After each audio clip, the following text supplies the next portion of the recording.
The Wisconsin Badgers football team is coming off its first season without a bowl appearance since 2001.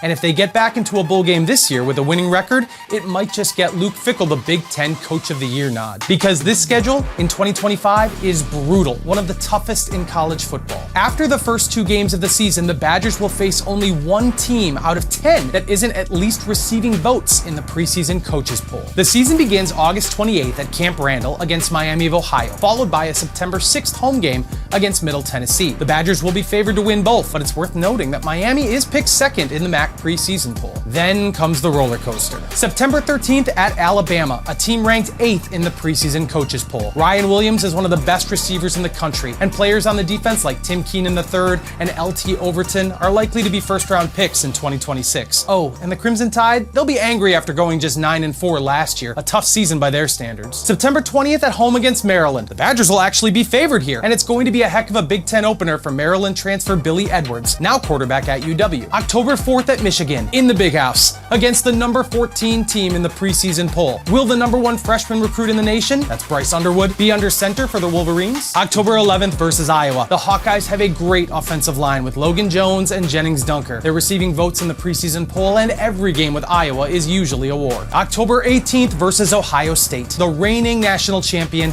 is number 2 in the preseason poll. Receiver Jeremiah Smith is one of the best players in the nation, but this is a roster littered with stars like Caleb Downs and Sonny Styles on defense. October 25th at Oregon. The Ducks are preseason number 7 and stacked again. Names to know are safety Dylan Thieneman, linebacker Bryce Betcher, and outside linebacker Mateo Uiagalelei. That's right, I said it. November 8th versus Washington, another team receiving votes in the preseason poll. November 15th at Indiana. One of the biggest stories in college football last year is back this season ranked number 19th in the preseason poll. November 22nd versus Illinois. Quarterback Luke Altmaier is one of the more familiar returning names in the Big Ten, and the Illini are ranked 12th in the preseason. And then a big one, November 29th at Minnesota. The Badgers have lost the battle for Paul Bunyan's axe 3 of the last 4 seasons, and the Gophers are also receiving votes in the preseason poll. Can the Badgers hang in there and steal some wins after a couple disappointing years in a row? Perhaps this season the Badgers surprise some people. Follow our Badgers coverage at jsonline.com.